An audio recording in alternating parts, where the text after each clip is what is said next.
Okay, so question 1 is all about thermal energy and how matter changes when heat or energy is supplied to it. We're going to be talking about how particles move in addition to how their temperature changes when they gain heat or gain energy. So the first part of question 1 says a chef wants to melt 0.5 kilograms of chocolate. So if you're melting something, you're turning from solid to liquid. Describe the movement of particles in a chocolate before it's heated. So to answer this, well, the chocolate's going to be a solid, and we know that in a solid, particles vibrate about fixed positions. So the key thing here being that particles are in a fixed place and they vibrate. This is different to liquids or gases where particles can move around. The reasons that particles are in fixed positions in solids is because they're held together by strong forces of attraction. What about 1.2? The chef now heats the chocolate over a pan of boiling water. The temperature of the chocolate increases by 9 degrees Celsius. I'm going to make a note of that. So the temperature increases. I'm going to call that change in temperature equals 9 degrees Celsius. The energy transferred was 9,450 joules. And it wants us to find the specific heat capacity of the chocolate. Now, it's also told us or directed us towards the physics equation sheet. If we're looking to find the specific heat capacity of the chocolate, I'm going to go and have a look at the physics equation sheet for an equation with that in. Right, so here I am on the physics equation sheet, something you will receive a copy of in any examination you do, and let's find specific heat capacity. Oh, here we go. So change in thermal energy equals mass times specific heat capacity times temperature change. So we write that as delta E, that triangle there meaning change in energy. Change in thermal energy is mass M times specific heat capacity times temperature change. I'm going to go and write that on my PowerPoint over here. So we've said change in thermal energy is equal to mass times specific heat capacity times change in temperature. Now, I am, however, looking for the specific heat capacity here. So I'm looking to find C, as that's what specific heat capacity is. I have been told my change in temperature, that's this thing down here. So delta meaning change in, this letter theta meaning temperature. So I know that it's 9 degrees Celsius. The mass, I was told in the previous question, is 0.5 kilograms. And the change in energy I have in this question is 9,450 joules. You could put the numbers in straight away, but I always think it's good practice to rearrange my equation first. So I'm going to rearrange for C here. Now, if E equals mc delta theta. To get C on its own, I need to get rid of m and delta theta. They're all multiplying each other. Therefore, if I divide on both sides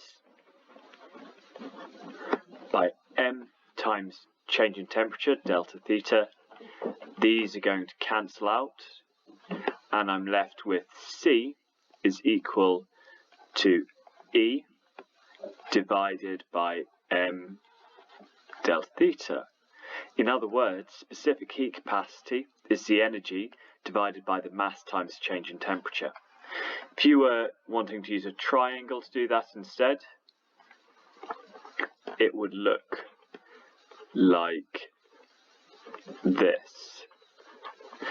And if you were to cover up C, you'd get the same thing here. Anyway, let's substitute our figures. So the change in energy, or the energy transferred, was 9,450. divided by the mass, 0.5, multiplied by the change in temperature, which was 9. Forgive me, I'm going to have to quickly do this on a calculator. And we get an answer of real time 2,100. So specific heat capacity of chocolate is 2,100 joules per kilogram degree Celsius. This is the unit for specific heat capacity. That's important, and the definition kind of tells us that unit. You will need to know that. What about 1.3? When the chocolate reaches 30 degrees Celsius, it starts to melt. The energy required for all the chocolate to melt can be calculated using the equation thermal energy for a change of state is mass times specific latent heat. What is the difference between specific heat capacity and specific latent heat? Okay, I think what we need here are two definitions to answer this question. So first of all, what's the definition of specific heat capacity? Well, let's go back to that previous question where we worked it out. 2,100 joules per kilogram degree Celsius.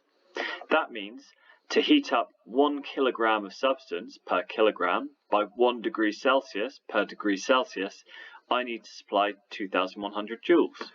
I'm going to write that in words down here. So specific heat capacity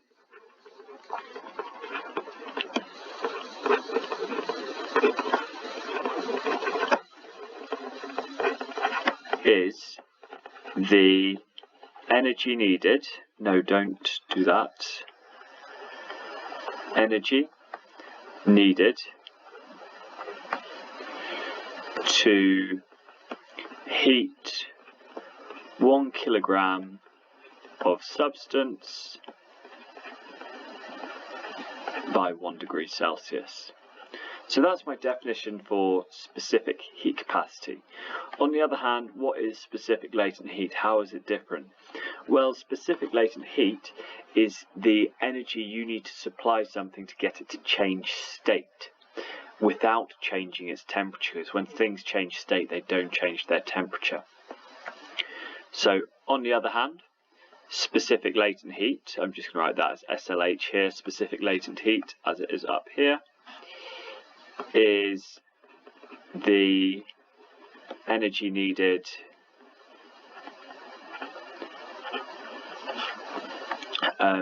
to change the state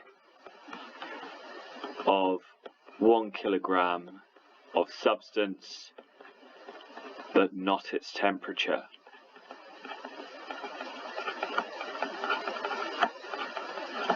So, specific heat capacity is the energy needed to heat 1 kilogram of substance by 1 degree Celsius.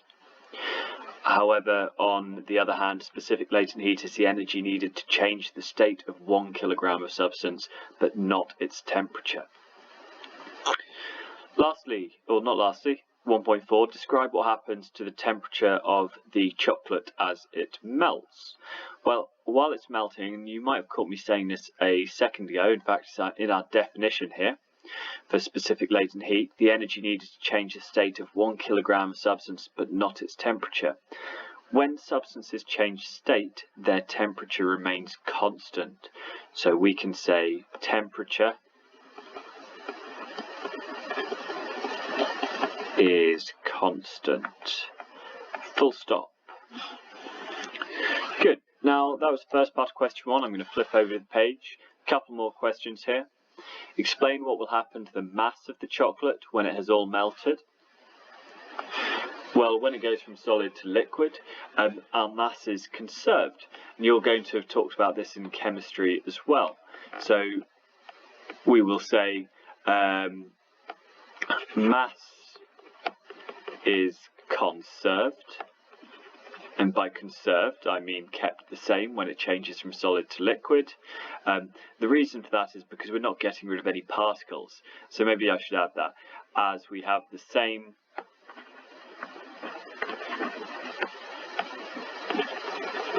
number of particles, or strictly I should say molecules, So the mass will remain the same. If I had 0.5 kilograms of solid, that is going to melt into 0.5 kilograms of liquid. And last but not least, melting is an example of a physical change. Explain why melting is a physical change rather than a chemical change. So a chemical change, often you might have talked about these being non-reversible versus physical changes which are easier to reverse. This is the kind of line we're going to go along here. So melting is an example of physical change as a physical change as it can be easily reversed. Oh, sorry. It can be easily reversed. That's the opposite of melting, of course, being freezing. So if I had a solid and I turned it to a liquid, I could simply turn it back to a solid. Let's just check that last one, because I think my answer is not as specific as it could be. Let's have a look at what the marks scheme says. This is an important tool to use when you're doing some revision yourselves. Make sure you're using the mark schemes. Right, okay, so for 1.6, it will recover its original properties if the change is reversed. That's what makes it a physical change. It does say allow chemical changes cannot be easily reversed. Now that's what kind of line I was going down, but obviously there is a better answer there. They'd expect you to say it will recover its original properties if the change is reversed. But that's the entirety of question 1, so I'm going to stop this video here.